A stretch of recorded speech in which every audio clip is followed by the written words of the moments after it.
and welcome to Miss G's Practical Parenting Tip of the Month. Spending quality time with your child. Spending quality time with your child is one of the best ways to transform your relationship.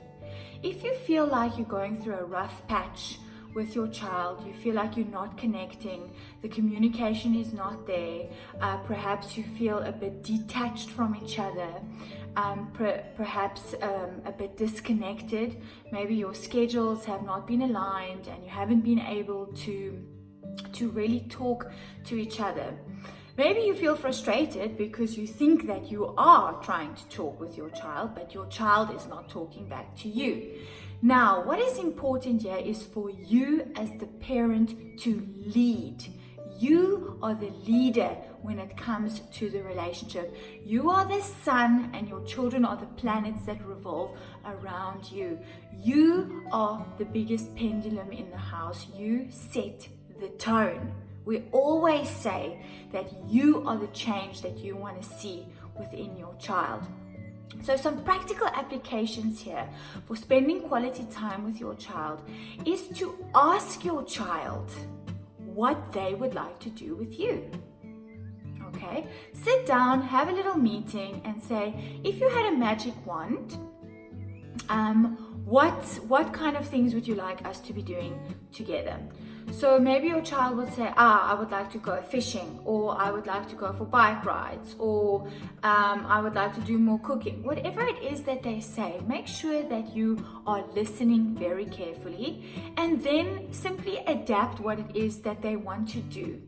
So for example, let's take fishing. Now, a lot of parents go into the whole mode of, okay, now we need fishing rods, we need to rent a lake house, we need to organize a trip, we need to get the bait, we need to do this, we need to do that. Stop, okay? That is not what you need. What you need to do is just keep it simple. It's about the time with you and your child and not 55,000 things that you're going to go buy in the fishing store.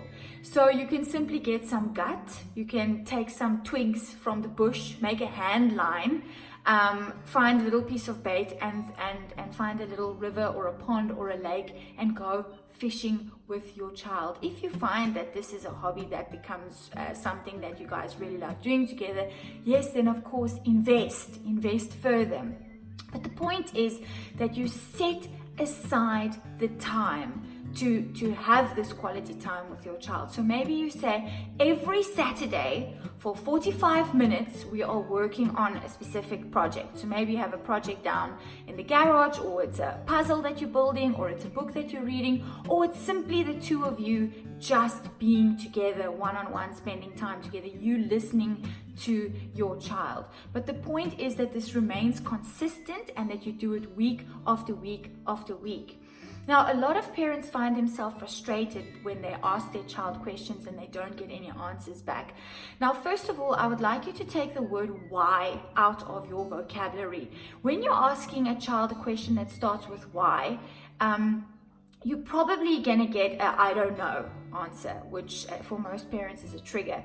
So you want to move away from the why, and you want to go more into the hows, the whats, the wheres, the whens, etc.